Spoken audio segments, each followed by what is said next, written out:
Mexico is one of the most influential countries out there. We like our influencers.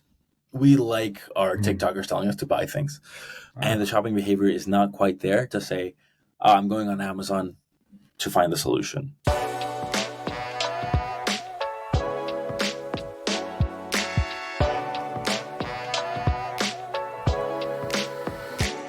Welcome, everyone, to another episode of What's Working in E-Commerce. I'm your host, Eagan Heath. I'm now from Asymmetric Marketing. You can find us at asymmetric.pro. We help with all kinds of digital marketing, from SEO to Google Ads to Facebook and Instagram ads to email marketing, websites, and more. So check us out there. Today, I have on an expert in selling in Latin America. So really excited to have on Ramiro Velasco. He's from GoAvance or GoAvance. Going to talk about how we sell more in Latin America. Ramiro, thanks for joining. Thank you so much for having me, man. Right on. So how did you get into this specialty? Oh my God. So this is, how does anyone get into e-commerce? I think is really interesting. A lot of people come in thinking, I'm going to be my own boss, or I came in from a completely different standpoint. I grew up all over the world, and then I went to a uni in the UK. And when that was over, I was like, you know what? I want to move back to Mexico. I'm Mexican. And I come back, and look, there's the way to put it is the economic possibilities were just not nice. Like you look at the salaries, the local salaries. Like as an engineer, I come in and I'm like so proud of them. I'm like, listen, I am a mechanical engineer. I can do numbers. And I come in and it's like, oh, your average mechanical engineer is making $400 or $500 a month. And I was like, that's not what I'm doing. So, I started applying for jobs in different fields, and I ended up in marketing at an agency for e-commerce agency, right? And you come in and it's like, hey, you know how to do numbers, lateral thinking, problem solving, sort of creative thinking, those other things. And they're like, we think you're a good fit. Let me teach you Amazon. I started doing Amazon for a bunch. I think really good at it, but everyone thinks they're really good at what they do, right? So I think I get really good at it. And it got to a point within the agency where people were going like, hey, can we get into Mexico? Because marketplace is growing.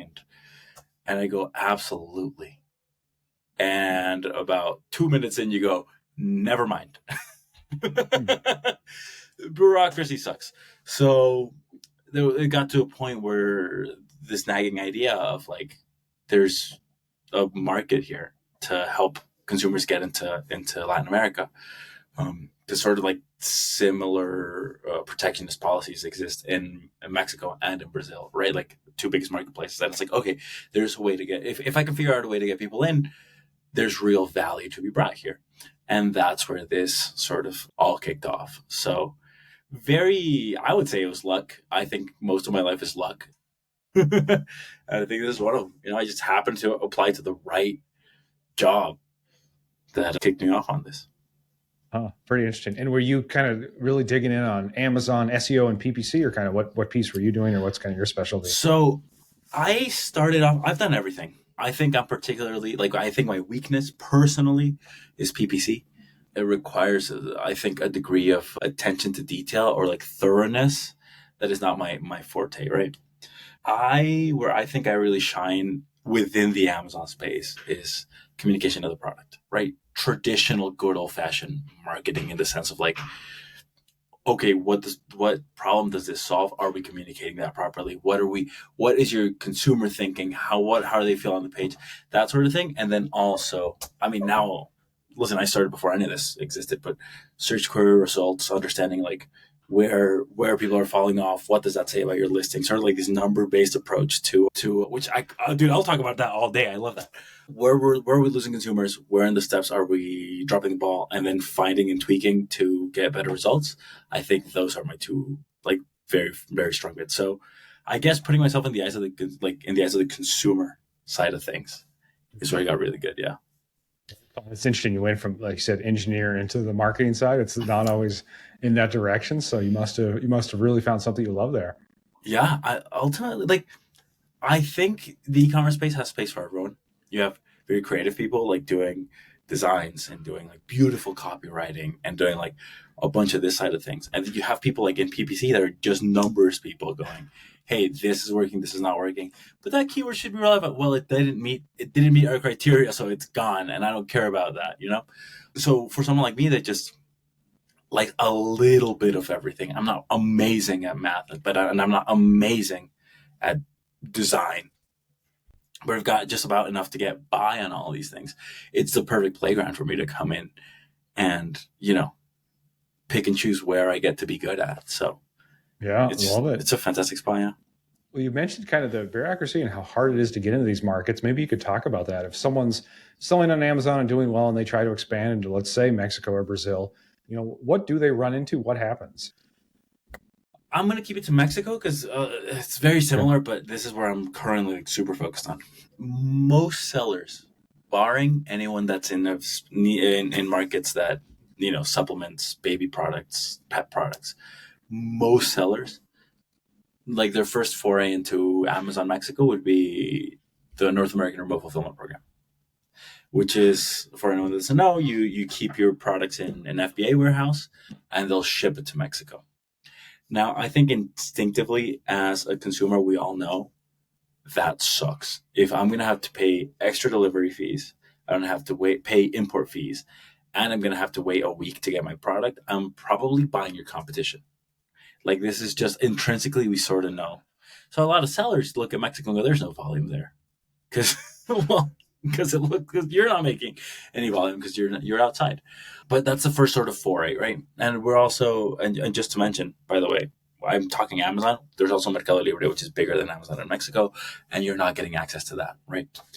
So then you say, all right, let's send to FBA warehouses. And what happens is, as soon as you go send, Amazon goes, what's your tax ID? And you go, shit. Sorry, I didn't mean to swear, but there's. Yeah, it's a, You it's go, a country dang specific it. thing. Yeah, Yeah. it's your tax ID. So immediately you're trying to figure out how to actually get through all of these things, right? I'm Mexican. I live here. I am the boots on the ground, at least when we were starting out. And even for me, it was very difficult to get a business entity up and running, to get my tax ID up and running. It's not like in the States, you go on a website and you have a business entity in Delaware within like a week. Here it's like, well, it's several trips to the notary's office.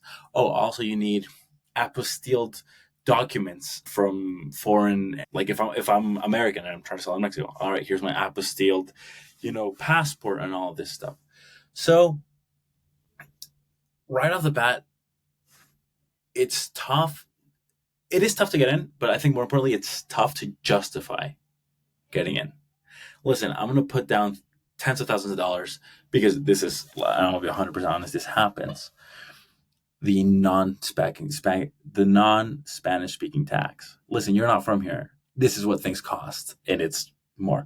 So that combined with I don't know what the volume is going to be, combined with I don't know local tax authorities and getting someone to handle all this, it's generally just not worth it to test the market, right? So the entire thing that we think is really interesting is maybe not like we want to maximize upside, of course, but there's a huge value in the idea of minimizing your downside. How much can I limit your risk exposure? How much can I make this easier for you? Because it's not just capital, it's not just inventory, but it's also opportunity cost of hours and hours and hours of headaches that it's going to take to get into the country, right? I'm getting a little bit off topic. The bureaucracy just makes it really tough. You need a Mexican partner locally. You need a Mexican legal representative. You need an accounting sort of set up here to make sure you're deducting. You're going to pay the taxes anyway, deducting what you need to deduct. It's just very not foreigner friendly, and I believe it's by design. Gotcha. I Yeah. was poking around here on it just to give it a visual for people. There's a World Bank tracks ease of doing business rank, and lower is better. Low number is easy, Yeah. right? High number is bad. So just some countries we know, maybe in North America. So United States is, ranked 6 in the world ease of Yeah. doing business. United Kingdom 8th, Canada 23rd, Mexico looks like number 60. Yeah. So that those things you're describing are real, right? It's all those little steps where it's friction just to start a business and then run it and so on. Hopefully that gets better over time because I think we're going to keep, integrating more and more as North America and would love to trade together. What is that process then of, is it like you said, kind of boots on the ground? There's got to be somebody there to kind of work through the bureaucracy and do it. That's kind of the how to, but maybe there's a piece on that why thing too. You're saying if you just do initial keyword research or you're kind of poking around, doesn't look like it's worth entering. Obviously, you guys are in this space. Why is it worth poking around, or what's kind of the reason for doing it? Maybe we should start there. Oh, that's fantastic. Couple of things. There is the right now and there is the later.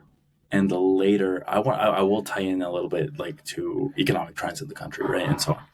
But the right now, there's enough volume to approximately get 10% of your US sales in Mexico. Which right off the bat, if I'm like, hey man, you want to make 10% more? Everyone goes, yes. Are you joking me? If I got to report to someone and I can just say I did one thing and I got 10% growth, great, fantastic. If I'm working for myself, hey, you want to make 10% more? Yes. So that's easy. That's the easy part. What I think is really interesting is the consumer behavior sort of panorama in Mexico. We are 127 million people whose shopping habits are being digitized in a way that we probably saw in the States upwards of 10 years ago. The market state is probably about 8 or 9 years ago. But I say that with a little asterisk, which is it's not going to take 9 years to catch up. It just can't, because we've seen the framework that happened before and we have to focus on it. But Mexico, by and large, is a cash-based economy. A lot of people get paid in cash. A lot of people don't have bank accounts or don't have lines of credit. The idea of being like in debt to the bank is not as common as in English speaking countries or the global north. Yeah. But that's slowly changing. We are building trust in financial institutions slowly but surely. We're building payment solutions that are making it easy. So, for example, Mercado Libre, absolutely. Like every time I talk about Mercado Libre, I think these guys are visionary. You realize people aren't buying on your platform because they have no way to pay for the stuff because it's cash based. Hey, we actually set up a series of programs where you can go pay at your local corner shop. You can buy the product and then you click checkout. They give you a code. You go to Oxxo. And then you say, "Hey, I want to pay for this." Give them the cash. It registers as paid, right? So suddenly you have this influx of millions and millions and millions of people that are now going, "Cool, I can buy things online," and that is a spot where probably brand loyalty is at an all-time low. Because listen, I'm buying cat litter, and I normally get world's best. But and these are just examples because this is what I use, right? And I go on Amazon and I type cat litter, not world's best. And for the first time in maybe the 5 years since I've had a cat, I'm looking at other brands. I'm now doing price comparisons. I'm now, actually looking for new options. Dude, I want to be in that. I want to be in a marketplace. I want to be in an environment where I can be acquiring customers.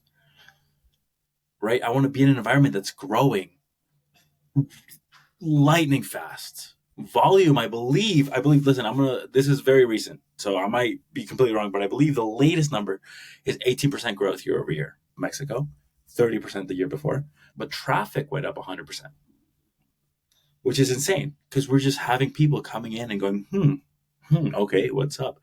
That's where I want to be. I spoke to an aggregator recently, and this is his words, not mine. He said every single aggregator would step over their grandmother to be able to get into Amazon 8 years ago. And I'm like, yeah, that makes sense, right? Like, again, I would never step over my own grandmother. I love my grandmother very much. But I think the panorama of not only, hey, you're here, you're getting sales now, but hey, you're here, you're building out to be a market leader in the next 5 years countrywide.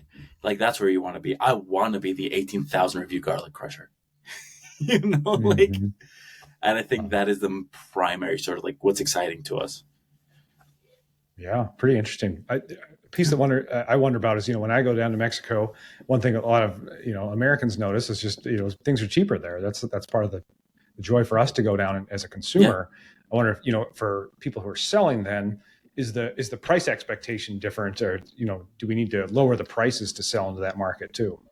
I will put it like this. The consumers that are really taking off, like our clients that are really doing well, are clients that are willing to take a little bit of a hit on their margins. Mm-hmm. Look, we are very flexible. Hey, you want to sell more expensive? we're making commission on sales, dude. Like, you want to like you don't sell, I don't make money. That's fine, but also I'm not going to fight you. Like, if you want to put your price up, listen, it's your product, right? We're just respecting your wishes. But we are a more demand elastic country, and I would go one step further and say it's not only countrywide, but we can also see this in the history of Amazon. The stuff that was really taking off in the US marketplace years and years and years ago was the cheap stuff. And it wasn't until we all went, that cheap stuff I keep buying keeps breaking. Maybe let's go for something a little bit nicer. That there was space for this middle and higher end, sort of like products in the rankings. Right. And I think we're just at that spot where people are going, hey, I can get this stuff cheap. And it's like, all right, let's fight there.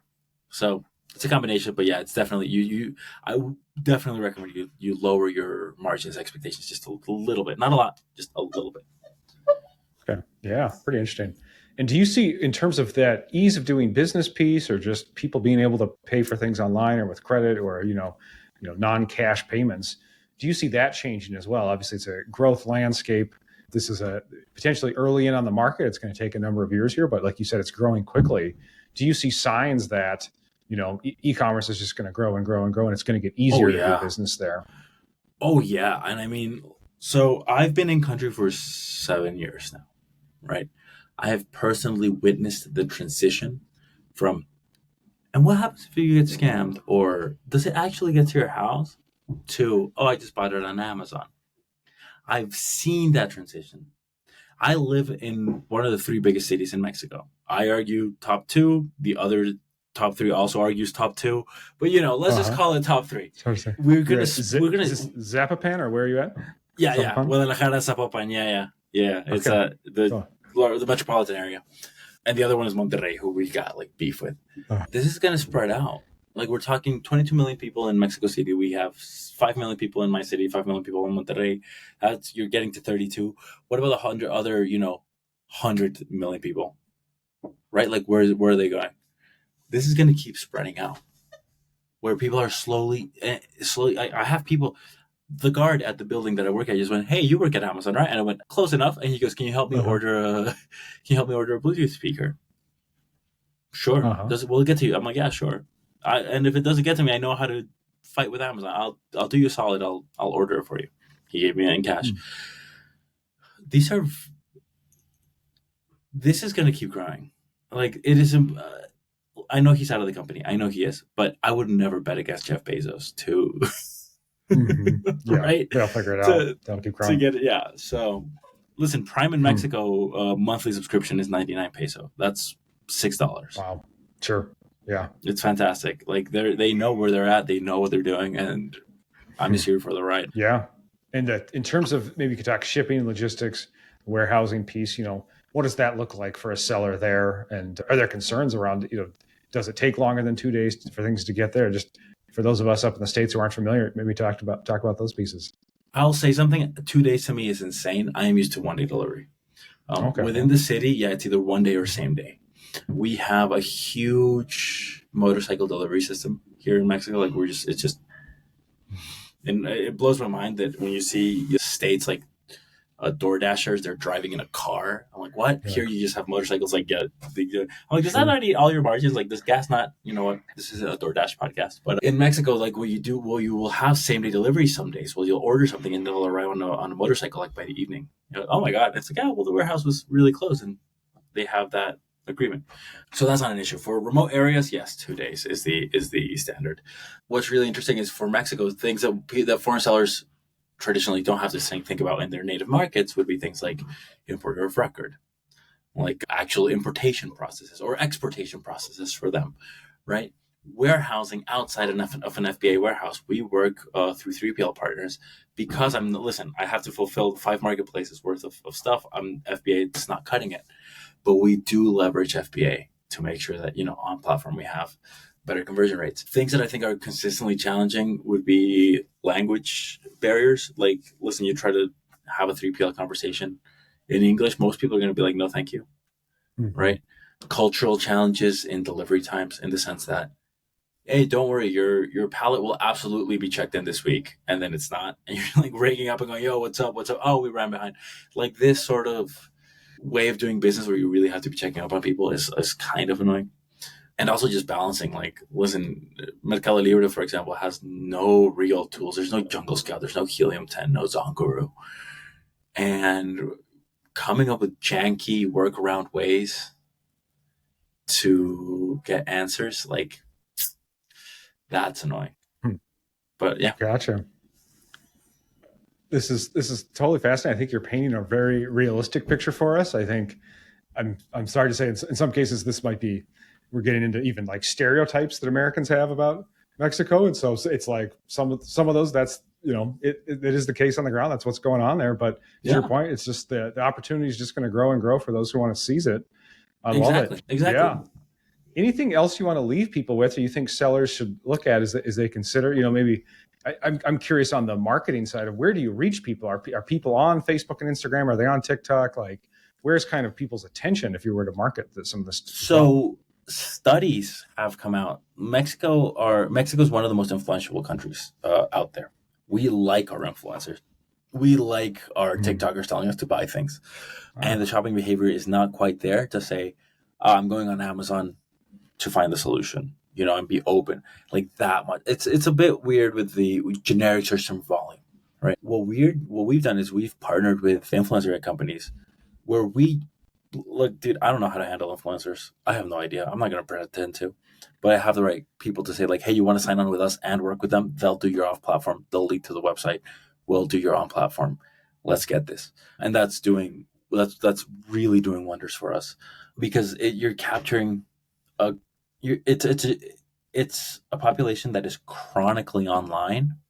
I think, listen, and I'll put I will fight anyone on this. We have some of the best meme culture on the planet. Like our meme game is crazy. And they're not spending that time searching for products. So it's like, okay, well, how can I capture you off platform and then bring you in? So that's been really interesting.